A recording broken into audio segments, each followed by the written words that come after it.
Bonjour tout le monde, ici Hubert et Simon de Liberté 45. Aujourd'hui, on a un épisode spécial. On va faire ensemble un recap de 2022, nos meilleures leçons apprises, nos 7 meilleures leçons apprises, pardon. Et également, on va parler de nos meilleurs investissements, nos pires investissements. Puis voilà. Donc, Sim, Yes. par quoi on commence? T'as-tu 2 ou 3 leçons apprises en 2022? J'en ai plusieurs de leçons apprises en 2022. Premièrement, on n'a pas toujours raison. Puis, plus tu vieillis et plus des fois tu te dis qu'avec l'expérience, tu as raison. Et finalement, il s'avère que non, qu'on n'a pas toujours raison. Donc, c'est pas une de mes résolutions, je le dirais pas de cette façon-là, mais je pense que pour 2023, de continuer à avoir l'esprit ouvert. Je le fais de plus en plus, je suis conscient de ça et une de mes leçons là pour 2022 que j'ai appris, c'est que des fois, je pense savoir quelque chose et d'être sûr que j'ai raison et que finalement, il s'avère que non, je le sais que j'ai pas la science infuse, mais de ne pas avoir raison aussi bien en investissement, aussi bien en business, aussi bien dans mes vertus et dans mes valeurs. Donc c'est ça. Oui, c'est quand même intéressant. Puis je pense que, tu sais, surtout dans le domaine des finances ou de l'investissement, tu sais, en général, on a quand même tous un ego. On essaie d'en avoir le moins possible, mais j'ai l'impression que, tu sais, faut quand même essayer de se développer un narratif puis une histoire dans sa tête, puis se dire, OK, tu sais, j'ai raison, puis voici, tu sais, mes croyances. Fait que, tu sais, ça peut rapporter aussi, mais c'est vrai que, tu sais, de garder une certaine ouverture d'esprit aussi, ça peut aider Tu veux que je te aussi. donne un exemple en Ouais, particulier? j'aimerais ça, ouais. Tu sais, on a reçu GNT, l'épisode est exclusivement sur YouTube Ouais, et comme tu savais, on s'en parlait assez ouvertement que j'avais certaines réticences à le recevoir. Tu sais, moi, je le connaissais pas, puis je me suis ouais. dit: «Tu sais, qu'est-ce qu'il vient faire un peu sur notre show?» Il est super gentil, mais tu sais, c'est un kid, puis bref et on a continué à se parler, lui et moi, en privé sur Instagram et je lui ai écrit. En fait, je lui ai parlé, de vive voix pour lui dire: «Tu sais, j'avais certaines réticences à ta venue sur notre podcast, qu'on a un podcast finance, éducation, et cetera et je lui dis: «Tu es l'un des seuls de tous ceux qu'on a reçus, en fait, tu es l'un des plus populaires, tu es l'un des plus connus et tu es l'un des seuls qui a partagé des stories et tu es par contre le seul de tous nos invités de cette année qui a fait un call to action, qui a pris son téléphone, qui s'est filmé pour dire: "Hey guys, je suis passé sur un podcast, voici c'est quel podcast, allez le voir", et cetera et tu vois, il me posait, je ne sais pas si tu les as vus, il posait hier la question pour ouvrir un CELI, tu sais, il me posait des questions, qui aimerait ça qu'on lui explique comment ça fonctionne. Et je me suis dit, tu vois, sous des airs d'être un jeune de 23 ans, finalement, il va peut-être, il est peut-être plus intelligent au niveau business, au niveau réseau, relations, que bien d'autres qu'on a reçus, sans leur cracher dessus sur nos invités.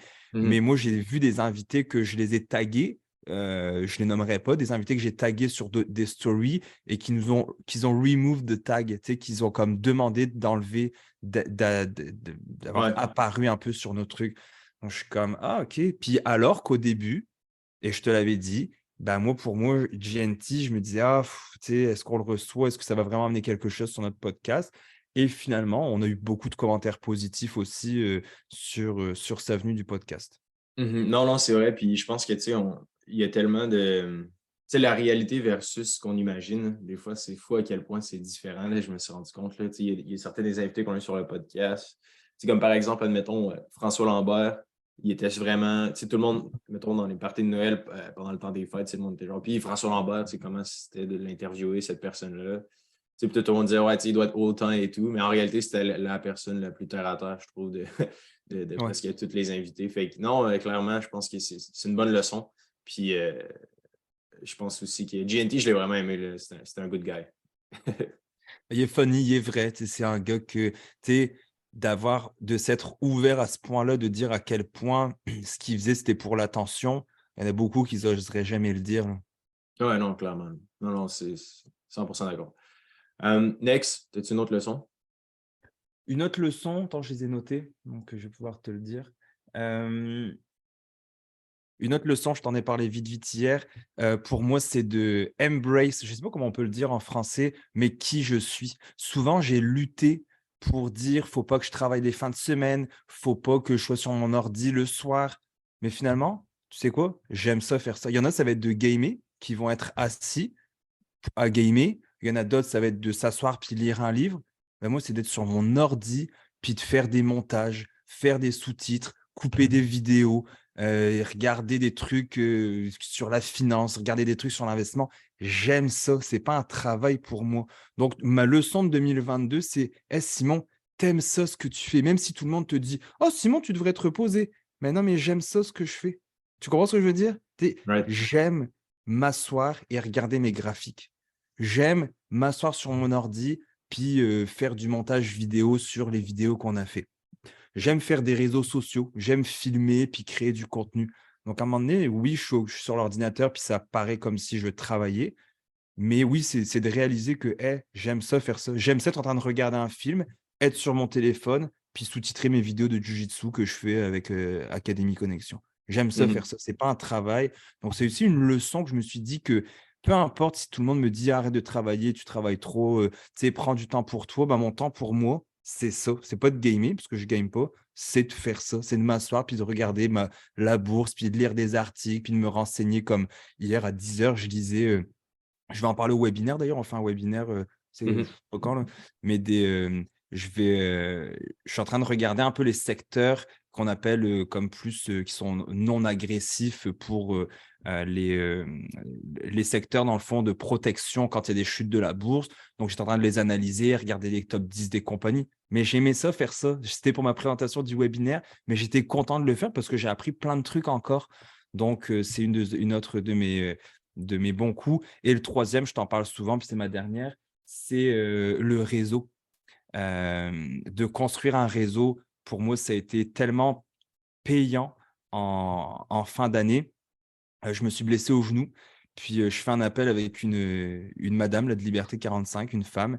Mhm. Parle jaja, je lui dis: «Ah, puis toi, tu fais quoi comme métier?» Puis elle me dit: «Ah bah, je travaille en radiologie, en imagerie médicale». Puis je suis comme: «Eh, j'ai un petit peu mal au genou, peux-tu, tu sais, peux-tu m'aider? Tu sais, tu sais?» Puis elle m'a texté, je lui ai donné mon cellulaire, elle m'a texté pour dire: «Regarde, moi, si tu veux, jeudi matin», donc le lendemain, dans le fond, «j'ai une place pour toi, viens plus tôt le matin, puis, je pourrais te faire passer, tu sais, je peux te Aïe, aïe. réserver ta place». Mais là, ça prend une ordonnance. Mais là, j'ai mon médecin de famille, il me prend 3 semaines à répondre, mais j'ai une de mes amies qui est médecin dans un hôpital. Je lui ai écrit sur Facebook: «Hey, peux-tu me faire une ordonnance?» «Ah, pas de problème, viens la chercher». Je me suis déplacé, j'ai pris mon ordonnance. Puis aussi banal que ça peut être, j'ai fait une imagerie médicale en moins de 24 heures grâce au réseau.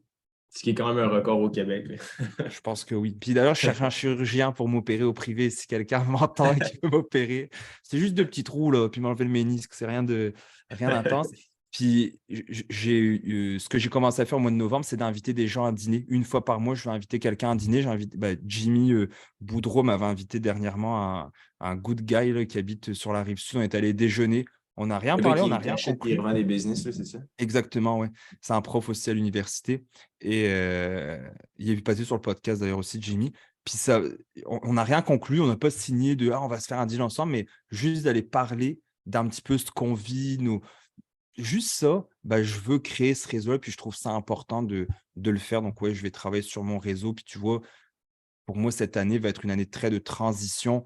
Je dois me faire opérer, donc ça va coûter de l'argent. J'ai une nouvelle maison, donc je suis quelqu'un de très compétitif, donc là, je peux plus faire de sport, bien entendu. Donc pour moi, cette année va être me reposer, puis me dire: «C'est correct si tu atteins pas des records financiers, si tu atteins pas des records au niveau de ta santé, au niveau des compétitions. Je vais essayer, ça va être difficile, mais de me poser puis de dire: «OK, cette année-là, c'est correct si je mets pas», tu sais, l'année passée, en 2022, j'ai mis 93 718 en investissement. C'est fou. Tu sais, c'est malade. L'année d'avant, 2021, j'ai mis 72 000 et quelques. Cette année, ce sera pas ça, je le sais, mais ça va être difficile de te dire: «Ah bah, je pourrais pas mettre autant, c'est chiant». Mais je Mhm. me dis: «Garde, on va mettre ce qu'on peut, puis, c'est correct». C'est fou, Ouais. man, à quasiment 100 000 en 2022, là, c'est fucking insane. Ouais, j'ai pas fait le 100 000, puis j'aurais pu. Ben non, je pense que, tu sais, c'est quand même fou à quel point le réseau, oui, est important. Puis justement, dans une de mes leçons aussi, là. Mais j'ai l'impression que, tu sais, il y a tellement, surtout pendant le temps des fêtes, là, tu sais, on découvre la réalité des autres aussi. Puis, tu sais, c'est difficile des fois de nager dans un sens alors que d'autres personnes autour de nous, tu sais, nous disent que c'est pas nécessairement la bonne chose à faire ou, tu sais, mettons qu'on se fait critiquer sur nos choix de vie, etc. Tu sais, il y a toujours le fait que oui, on se compare, mais il y a aussi le fait de, tu sais, de s'écouter dans tout ça. Puis surtout le temps des fêtes, je pense que pour plusieurs, c'est tough, là, parce que genre, tu sais, des fois, tu fais des soupers de famille avec du monde, puis tu te dis, puis, tu sais, pourquoi tu travailles autant ou pourquoi tu fais ça? Fait que, tu sais, c'est le fun aussi parce que tu passes du temps en famille, puis ça te challenge à critiquer ton mode de vie actuel, mais je pense que c'est bon aussi de s'écouter puis de se dire, OK, good, voici où ce que je suis rendu, puis de faire un peu un look back sur 2022, puis de se dire, OK, pour 2023, qu'est-ce que j'ai vraiment aimé faire, puis qu'est-ce que je peux faire pour comme augmenter le nombre de temps passé dans cette bulle-là où ce que genre j'ai vraiment du plaisir. Puis même si c'est contrarien ou c'est critiqué, mais genre, je pense que c'est bon de rester vrai à soi-même. Là. Puis moi, Ouais. j'ai struggle là, pendant le temps des fêtes là, parce que 2022, ça a été une année comme vraiment intense en termes de charge de travail ou le temps que j'ai passé sur Liberté 45 puis tous les autres projets. Puis, dans ma famille, personnellement, mettons, pas je suis critiqué, mais le monde se demande, ah, si tu correct, t'es-tu correct, genre, pourquoi tu travailles autant et tout, t'sais. Mais pour moi, comme je le dis toujours, c'est pas du travail. Ça paraît super cheesy, mais c'est juste la réalité, là, comme c'est ce que j'aime faire, là, genre. C'est, mais c'est ça. Non, je trouve ça intéressant quand même que tu vis la même chose aussi parce que je trouve que c'est juste d'aimer comme travailler sur des projets. J'ai l'impression que des fois, on se fait regarder bizarrement, mais si t'aimes ça, puis just go for it. Et tu sais, c'est François Lambert qui le disait quand il est venu, puis je l'ai réécouté le podcast, ça fait 3 fois que je l'écoute et il dit que lui, c'était un bâtisseur, puis qu'il aimait tu sais, il aimait ça et il y a un podcast qui va sortir là de Simon Plante, qui sort la semaine prochaine et il dit aussi qu'il aime le voyage plutôt que la destination et je me Mhm. suis tellement reconnu là-dedans que j'aime être assis sur mon ordi, j'aime être sur mon téléphone, j'aime regarder ce qui se passe. Puis peut-être que certains vont le voir comme du travail. Moi, je le vois pas comme du travail. Tu sais, c'est pas, tu sais, les gens vont dire: «Eh, tu vraiment bon, tu travailles beaucoup», mais moi, je le vois pas comme quelqu'un parce que je suis bon, je le vois juste que j'aime faire ça. Tu sais, il y avait un party de Noël, je te fais une comparaison bidon, mais il y avait un party de Noël, puis, avec mon gym, puis il y a une fille qui m'a dit, «Ah, tu sais, c'est à qui le verre?» Je dis: «Ah, c'est pas moi, je bois pas d'alcool». Puis elle m'a dit: «Eh, tu vraiment bon de pas boire d'alcool».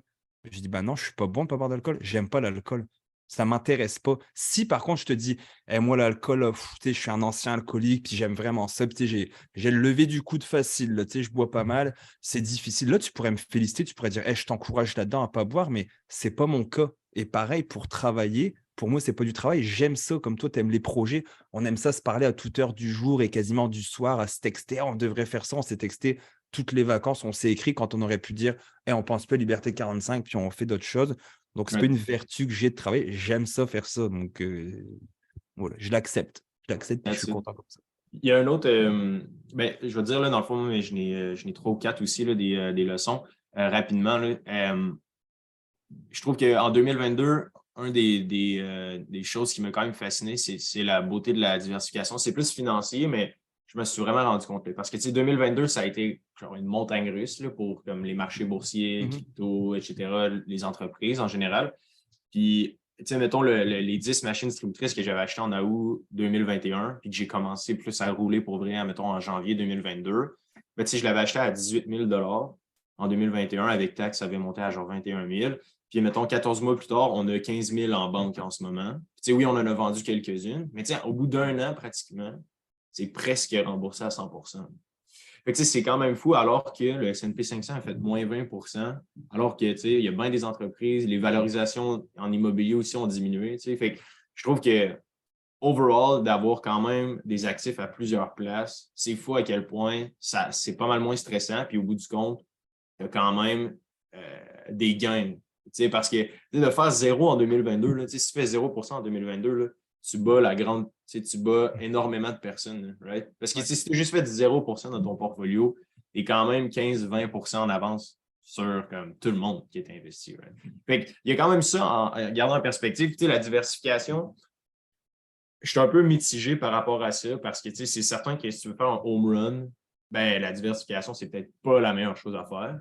Mais ça reste que pour 90-95% des gens en général, ben, je pense que d'avoir une bonne diversification, d'avoir ses œufs dans quelques paniers, comme par exemple, oui, immobilier, oui, bourse, oui, partir un side project, je pense que ça peut vraiment aider. Puis en 2022, ceux-là qui l'ont été versus ceux-là qui ont été comme super concentrés l'ont vécu. Mais ça reste que quand tu es focus dans une industrie ou dans un truc ou dans un projet en particulier, c'est normal que ce soit une montagne russe. Parce que qui dit home run dit tu peux te faire éliminer après 3 prises aussi. Fait qu'il y a ça à prendre en compte, mais je trouve quand même que j'ai jamais été un gars qui a vraiment été diversifié, mais le side project des machines distributrices, puis là, maintenant qu'on a plusieurs projets, ben, je l'ai comme vécu comme hands-on-hand. C'est comme une boring business, c'est vraiment plate, puis genre, mais ça marche. Là.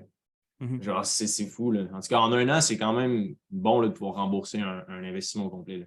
Fait que ça a été quand même une grosse leçon pour moi. Fait que la diversification, oui, c'est vrai que ça marche. Puis sinon, ben, c'est juste plus par rapport à une question de perception, mais c'est juste la façon qu'on se fait enseigner de faire de l'argent versus la réalité. Comme tu l'as probablement vu avec tous les invités qu'on a eu sur le podcast. On demande, on essaie de guesser ensemble, cette personne-là gagne combien, genre, fait, on essaie toujours de savoir qui gagne quoi et comment elle fait pour gagner son argent. La grande majorité du temps, on se rend compte que c'est pas les personnes avec le plus de diplômes, c'est pas la personne avec les plus grandes éducations, c'est pas la personne la plus intelligente qui font nécessairement le plus d'argent. Je me suis rendu compte que avec toutes les dizaines d'invités qu'on a eu sur le podcast, puis les centaines de personnes qu'on a rencontrées avec Liberté 45, le bootcamp, etc., c'est que les gens qui font de l'argent, c'est souvent ceux-là qui ont comme un bon niveau de confiance, sont capables de régler des problèmes, sont capables de rationaliser. Souvent, on le reçoit, là, on a des messages de gens qui nous écrivent des fois pour optimiser certains trucs, ce qui est correct, mais souvent, j'ai l'impression qu'on manque le bigger picture puis ce qui fait vraiment bouger l'aiguille. Ça a été quand même un gros breakthrough, moi, personnellement, pour 2022. Je me suis rendu compte que, il y a peu de trucs qui font réellement bouger l'aiguille. Puis d'essayer de focaliser nos efforts sur ce qui fait vraiment avancer les choses, puis apprendre à délaisser tout le reste. J'ai l'impression que c'est vraiment ce qui génère de l'argent. Si on veut vraiment comme générer de l'argent, c'est vraiment de dire non à un paquet de trucs, puis c'est juste se concentrer sur ce qui fait bouger l'aiguille. Comme par exemple, les machines distributrices, pour moi, oui, ça me rajoute 20 000 de plus par année ou 10, 15, 20 000 à peu près en profit ou en revenus. Mais ça reste qu'au bout du compte, Liberté 45, on a passé de 0 à 10 000 membres. Pour 2023, on veut faire 1 million de chiffre d'affaires. Fait que, je me dis, le coût d'opportunité de genre continuer sur les machines distributrices, passer de 20 000, mettons, de revenus à 40 000 versus passer de 300 000 à 1 million, ben, il est là le coût d'opportunité. Puis le gap entre les deux, j'ai l'impression qu'il y a de se concentrer sur genre, ce qui importe vraiment, puis ce qui apporte le plus de plaisir va faire toute la différence. Fait que ça a été un peu une leçon que j'ai appris en 2022 parce qu'on a lancé plein de projets aussi. Puis j'étais un peu dispersé. J'avais comme genre, les machines, je passais mes examens en tant que conseiller financier, Liberté 45. Puis là, j'apprends à programmer aussi. Fait que genre, il y avait comme 1 million de trucs, j'ai l'impression. Puis de juste se concentrer sur un ou deux trucs peut comme régler absolument tout. Fait que ça a été quand même une grosse leçon pour 2022. Sim, ça a été quoi, toi, ton pire investissement en 2022? Mon pire investissement, je l'ai fait en 2021, donc en bourse, c'était NIO, donc les voitures électriques où je suis à moins 80% quelques, là, qui était, ce serait mentir de dire que c'était prévu, mais dans le sens que c'était dans mon petit compte spéculatif. Donc, de le perdre, je ne suis pas en train de pleurer sur mon sort en disant « Ah, si j'avais su », parce que j'ai mis très peu de mon portefeuille là-dessus. J'aurais aimé qu'il fasse plus 80%, puis là, j'aurais peut-être dit « Ouais, non, je le savais, c'est pour ça que j'ai acheté ça. » Mais non, je suis à moins 83%. Ça a été mon pire investissement. Sinon, Non, 2022 a été pour moi une année de réussite. Très honnêtement, là, j'ai vraiment réussi à tout ce que je touchais, ça marchait. Donc, j'ai pas, ça a été très dur. La fin d'année 2022 a été très dure, tu sais, de savoir que je dois me faire opérer du genou, donc arrêt du sport et cetera. Oui, ça a mis un coup. On a aussi avec le travail, on a perdu un appel d'offres qui représente à peu près, 40 de la business, Ah, ça, c'est que fou. j'ai su le 23 décembre, hein. Donc ouais, tu t'en vas en vacances en te disant: «Punaise, l'année 2023 va être difficile». Puis je ferai pas mon genre drôlement inspirant là, de dire: «Ah, je vais retourner ça, puis ça va être à mon avantage». Je vais dans le sens que c'est bien de le Pourquoi dire, pas? ouais, ouais, c'est ça, c'est bien de le dire, mais ça fait chier quand même, là. Je vais pas Ouais, mentir en disant: «Ah, je suis trop content qu'il m'arrive ça parce que je vais retourner ça à mon avantage». Non, j'aurais préféré que ma business continue à bien aller, puis de continuer à faire une coupe de millions. Tu sais, on était rendu à 5 millions à peu près. Bah, j'aurais préféré ça plutôt que de dire: «Faut que je me mette la main dans la poutine, puis aller redévelopper des nouveaux clients et cetera». Je c'est un peu ça la réalité. L'opération au genou, c'est pareil, là, j'aurais préféré dire: «Ah, je m'en vais, à Philadelphie au mois de janvier faire ma compétition que j'avais prévue, puis gagner ma ceinture et cetera». Bah, ce sera pas ça, je vais probablement être en train d'attendre une opération. Donc oui. bah, c'est des bad luck qui arrivent, puis, bah, c'est là que tu réalises, certaines choses aussi, que, bah, la santé, c'est important, puis que la famille, c'est important, puis que ton travail, c'est important. Donc mais Ouais. non, c'est pas mal ça. Ouais, non, mon pire investissement, pour revenir à ta question, c'est NIO. Puis, mon mon meilleur investissement, ce que je suis content d'avoir fait, c'est la maison. D'avoir acheté la maison quand Ah tout ouais? le monde, ouais, quand tout le monde disait, «Ah mais non, les taux d'intérêt sont super hauts, tu devrais pas faire ça» et cetera. Je suis très content de l'avoir fait. On a vraiment trouvé la maison parfaite pour nous. On est super bien. Bon là, ça fait 3 mois qu'on est là, à peu près 2 mois et demi. Et je suis très content d'avoir acheté ça, même s'ils Parce m'ont que c'est appelé ça, on pour en faire un parlait au MC. début, t'étais genre pas stressé, mais t'étais comme, je sais, tu sais, c'est une maison, tu sais, comme que t'avais jamais acheté auparavant d'une Ah telle ouais. valeur. Puis là, t'étais genre, tu sais, est-ce qu'on en a-tu vraiment besoin et tout? Mais Mmh. maintenant, après 3 mois dedans, t'es comme, alright, c'était la meilleure chose à faire. Bah, je suis très content, ouais, parce que, je pense qu'il faut se gâter, tu sais? Je viens d'avoir 35 ans, donc il y a quelques jours. Hem, Puis je pense qu'à un moment donné, il faut faire aussi des trucs qui vont te rendre bien.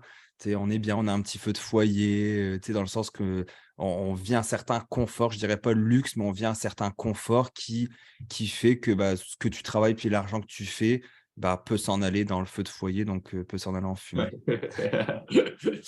Non, j'aime ça, c'est bon à savoir. Mon pire investissement pour moi, ça a vraiment été la chute des cryptos, là, dans le fond, là, Ouais. du Bitcoin. C'est pas nécessairement une grosse partie de mon portfolio. Là. Tu sais, j'avais peut-être, au total, admettons, j'avais 5 à 7 de mon portfolio, mettons, en crypto.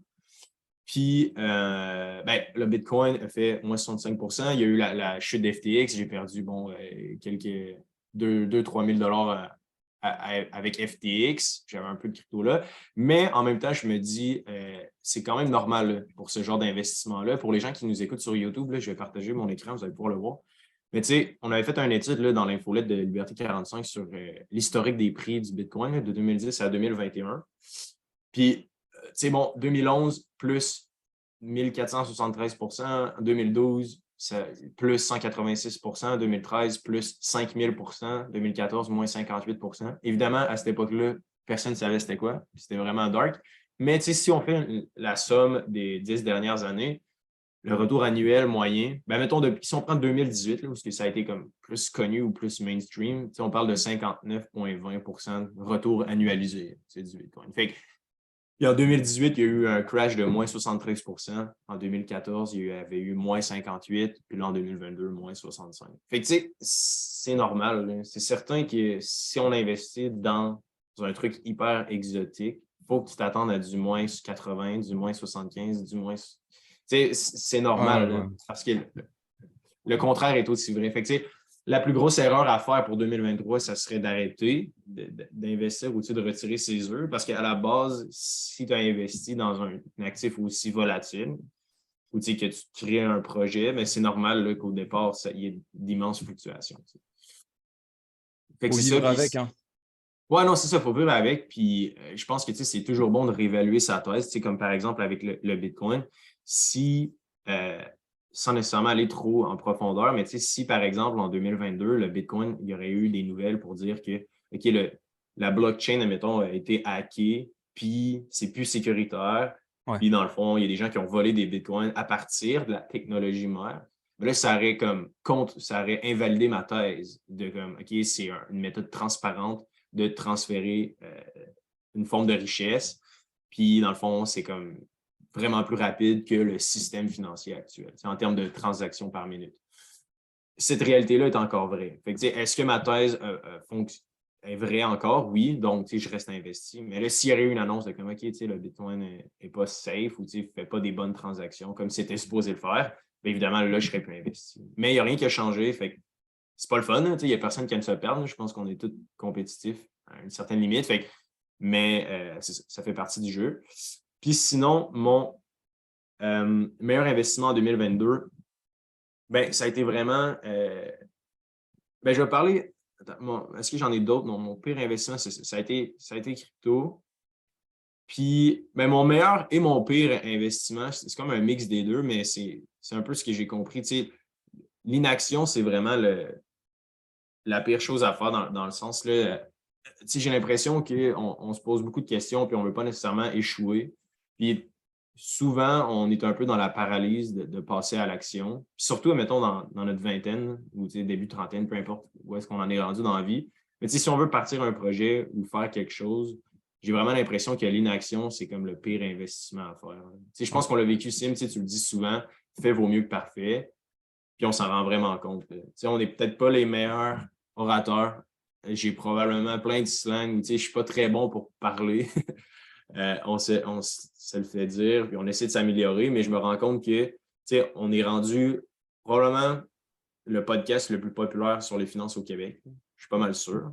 Puis on est dans le top 150 au Canada des podcasts les plus connus. Fait que, j'ai l'impression que même si tu n'es pas le meilleur, même si tu n'as pas de plan de match, juste de le faire puis d'être dans l'action, j'ai l'impression que ça va battre n'importe qui.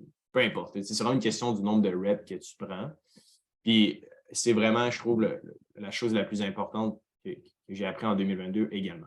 Mon meilleur investissement en 2022, ça a vraiment été de focus sur les finances, particulièrement Liberté 45. Je pense que ça a été quand même un breakthrough là, en termes de revenus et de nombre de personnes qui font partie de la communauté. Ouais. Puis, pour les gens qui écoutent le podcast et qui veulent peut-être se partir un projet, je me rends compte que pour que ça fonctionne, il faut vraiment régler le problème des gens. Je pense que ton gym aussi, ça a été un franc succès. Puis, de régler un problème précis, les gens veulent perdre du poids, se mettre en forme, ou les gens veulent plus d'argent. En général, il y a beaucoup de gens qui veulent ça.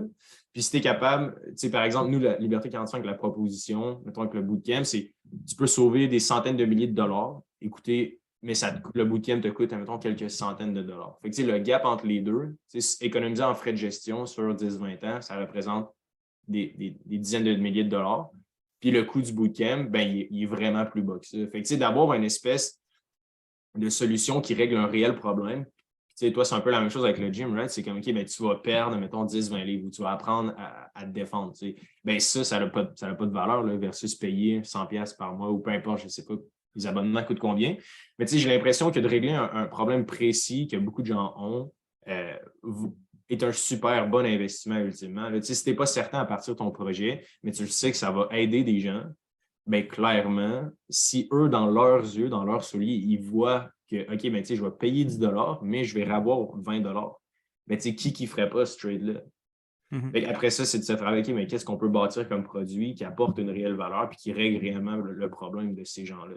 Puis après ça, j'ai l'impression que c'est difficile de ne pas réussir avec le temps, puis avec assez de répétition, puis en s'entourant des bonnes personnes.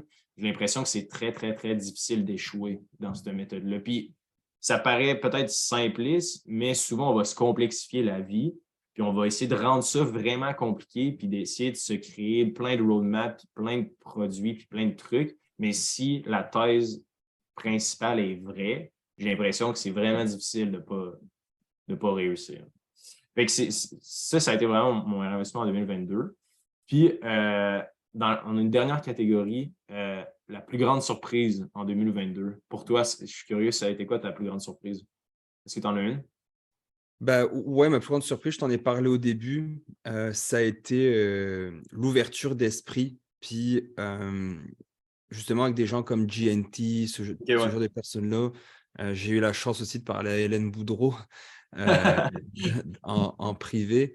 Puis de se dire que bah, des fois, on porte un jugement sur certaines personnes, sur certaines choses à faire, puis que c'est pas nécessairement bien de le faire. Donc ouais, de voir peut-être le bon côté des choses versus le mauvais côté des choses. Puis financièrement parlant, ma grande surprise, ça a été de rester ultra serein par rapport à la chute des marchés. Hmm. J'étais resté ultra serein en 2020, mais là, on dirait que c'était encore plus vrai, où j'étais quasiment content quand ça chutait, puis de mettre plus d'argent. Donc ouais, c'est ça, la Moi, c'est sérénité tout le contraire, man. J'ai financière. vraiment struggle en 2022 là, en termes Ah ouais, non, pas moi. d'équilibre, là. Ouais. Je sais pas si c'est juste à cause dans mon mode de vie ou tu sais, les projets qu'on fait, mais j'ai de la misère là, ces temps-ci à gérer mes émotions. Là. Je suis comme vraiment montagne russe. Là. C'est pas OK. bon, là, mais j'essaie de prendre le contrôle, mais je trouve que c'est tough là, de me contrôler. Des fois, je veux sauter sur tout, ou genre je veux comme. Je sais pas, on dirait que mon pendule est comme. Il swing aux deux extrêmes là, à chaque Ouais. jour. Là. Fait que d'essayer de me ramener ça en 2023 là, vers le centre, je pense que c'est la meilleure chose à faire, surtout financièrement, en tout cas, là, du moins. Euh, Perso, ma plus grande surprise, c'est plus le domaine de la bourse, là, mais c'est vraiment le secteur des big tech, là, particulièrement Google. Tu sais, Google, là, je ne sais pas si tu as déjà regardé leur état financier, là, mais ils font tellement de profits. C'est fou là, à quel point c'est une cash cow. Là. Ils font tellement d'argent. Ils ont tellement un gros monopole, là, surtout Ouais. technologiquement parlant, mais tu sais, ils ont quand même chuté de près de 40%. Puis ça m'a vraiment surpris parce que je suis arrivé à la conclusion que c'est toujours une question de narratif. Là. C'est quelle histoire la bourse raconte en ce moment. Parce que Google, sur papier, on s'entend, ils n'ont pas perdu de. Les gens, ils searchent toujours sur Google, right? Puis les gens écoutent YouTube. Là. YouTube fait partie de Google. Fait il n'y a rien qui a changé à la business. Ils font vraiment énormément de profits. Puis ils ont un gros avantage technologique, mais ils ont quand même perdu 40% de la valeur parce que les investisseurs sont incertains, puis l'économie est comme incertaine. Mais il n'y a rien qui a changé à la business. Là, right? Fait que ça, c'est fou à quel point quand tu contrôles le narratif, ou quand l'histoire ou ce que les gens racontent dans les médias est en fait à faveur, ça a un méga impact. Là. Que tu le veuilles ou non, c'est juste fou. Là. Google, je trouve que c'est un bon exemple de ça. Tu sais, il y a Omar Sy, qui est un genre d'humoriste, puis acteur français bah, qui habite aux États-Unis maintenant. Puis là, il s'est fait un petit peu lyncher sur les réseaux sociaux parce qu'il disait que le narratif était mauvais par rapport aux médias, puis il parlait surtout des Français, parce qu'il parlait de la guerre en Ukraine, etc. Il disait qu'en fait, on était juste focusé sur ce qu'on se faisait nourrir. Donc, si on te dit, hey, la bourse va mal, la bourse va mal, la bourse va mal, bah, bien entendu, tu vas te dire, ah, la bourse va mal, je vais arrêter d'investir. Et lui, il disait un peu la même chose. Il dit, bon, lui, c'est un Africain, français africain, et il disait que le narratif des médias, c'était la guerre en Ukraine, la guerre en Ukraine, la guerre en Ukraine, mais il dit, il y a de la famine en Afrique, il y a de la guerre en Afrique, il y a des assassinats, puis personne ne dit rien parce que on ne se fait pas nourrir. Je t'ai envoyé la une du journal de Montréal là, le 31 décembre où Mm-hmm. c'était un narratif de peur. Dans le sens, c'était la grosse page du journal de Montréal, c'était la bourse va mal, l'inflation, l'économie, la santé.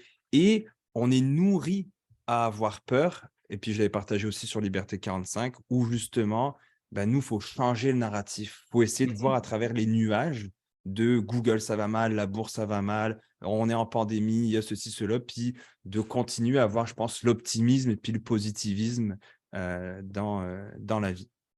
Tu sais, c'est 100% vrai. Puis, tu sais, là, je regarde les états financiers de Google. Là. Tu sais, en 2021, qui n'ont pas encore sorti les. Mais tu sais, on regarde, admettons, le troisième trimestre de 2022, tu sais, 68 milliards de revenus, puis net income de 13,9. Fait que, tu sais, ils ont des marges de profit de 20%. Là.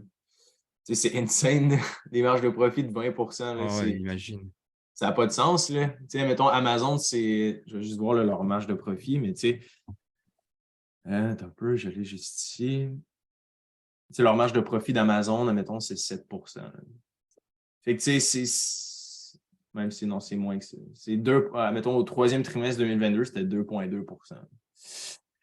Fait que, tu sais, Google est juste comme, à part là, en termes de profit puis de taille, là, tu sais, c'est genre une des plus grosses entreprises au monde. Puis c'est juste fascinant à quel point cette business-là est rentable et tout. Puis malgré tout ça, ben, il y a quand même un méga shit. Fait que ça a été une grosse surprise. Puis sinon, en terminant, il y a d'autres, j'avais d'autres éléments qui m'ont vraiment surpris en 2022. Ben, évidemment, je pense que FTX, Ouais. ça a été un méchant collapse. Là. Tu sais, quand tu as un stade qui est nommé en ton nom, puis tu as Tom Brady, puis tu as Kevin O'Leary de Shark Tank, tu sais, toutes les grosses têtes qui sont tous tombées dans le même bateau, dans le même panier. C'est fascinant quand même. Là, ça, on va en parler pour des années à venir, puis ça va faire un méga bon documentaire sur Netflix, c'est certain. Fait que c'est ça, dans chaque révolution, il y a toujours des pommes pourries. Je pense que FTX puis Sam Bankman-Fried, ça a été un bon exemple de ça. Ouais, dans le fond, il y a aussi une grosse surprise. On s'en était parlé un peu sur le podcast, mais tu sais, cet été, entre autres, j'avais dit que j'avais commencé à faire du day trading puis du swing trading. Puis tu sais, je t'en avais parlé à quelques reprises que je voulais en faire plus. Puis, dans le fond, j'avais un portfolio. Je me suis parti un compte courant, genre, j'ai mis 30 000 US dedans. Puis, j'ai fini l'année à plus 20 de rendement. Puis, j'ai vraiment été surpris, honnêtement. Là. Je pensais, j'ai vraiment de la difficulté à croire à ça. C'est parce qu'il y a tellement, comme on dit, de fluff, de gars en Lambo qui dit, tu sais, en trading, Ouais. tu peux faire de l'argent. Oui, c'est de la fucking job. Il y a beaucoup de travail associé à ça mais c'est possible. Je me rends compte que je ne suis pas le meilleur, je n'ai pas le gars avec le plus d'années d'expérience, mais quand tu as un bon playbook, tu es vraiment stratégique, tu es patient, puis tu attends vraiment, pas les garanties, mais les choses où tu as énormément de conviction, puis que tu n'es pas obligé de faire de l'argent à l'intérieur. Tu sais, la majorité du temps, là, j'étais flat. Fait que flat, ça veut dire que j'étais juste cash. Là. Et après ça, tu sais, je faisais quand même beaucoup de short selling pour finir l'année à plus de 20 évidemment, à moins que tu vises les domaines énergétiques, mais peut-être que c'est juste une saison où ça a été rentable. Je pense que les expériences vont continuer à s'enfiler, puis je vais continuer à partager les données. Mais je vais continuer comme ça en 2023 aussi, là, avec ce portfolio-là. Je vais continuer à essayer la gestion active. Parce que personnellement, je me suis rendu compte que je ne peux pas me retenir. J'ai de la difficulté à me retenir. J'ai pas, je suis comme. Faut que j'aie une gestion active à un certain point. La grande majorité de mon portfolio est encore en FNB. 3 à 5 FNB diversifiés. Ça, c'est un no-brainer dans mon CELI REER. Mais c'est ça, j'ai été vraiment surpris pour vrai. Là, parce que, j'ai toujours, on en parle souvent, là, mais c'est comme, day trading, swing trading, c'est comme, je sais pas, j'ai l'impression qu'il y a tellement de fluff, puis de nuages, puis de faux rêves associés à ça. Ouais. Mais là, pour l'avoir vécu, puis avoir été comme, 20 c'est quand même super bon. Là, tu vois un S&P 500 à moins 15, là, fait qu'il y a un écart de 35 entre les deux. Là. Fait que, il y a un méchant gap. Est-ce qu'avec un plus gros portfolio, j'aurais pu arriver à une telle performance? Je ne sais pas. Est-ce que si j'avais 100 000, ça aurait fonctionné aussi? I don't know. Mais bref, je te tiendrai au courant, mais à date, j'ai été énormément surpris. Puis Tant mieux. sinon, dans ma liste, j'avais juste en terminant le chat GPT-3. Peut-être qu'on pourra Mhm. faire un épisode là-dessus, là, sur dans le fond, pour les gens qui ne savent pas c'est quoi le chat GPT-3, vous en avez probablement entendu parler, mais c'est comme une révolution. Là. C'est une nouvelle technologie qui nous permet essentiellement de poser une question à un algorithme, puis il va répondre en détail. Fait que, mettons, c'est un site web, là, on mettra le lien dans les notes de l'épisode. Mais en gros, c'est OK, fais-moi un plan d'entraînement pour gagner 10 livres de masse dans les 3 prochains mois, point par point. Puis il va dire OK, bon, mais parfait.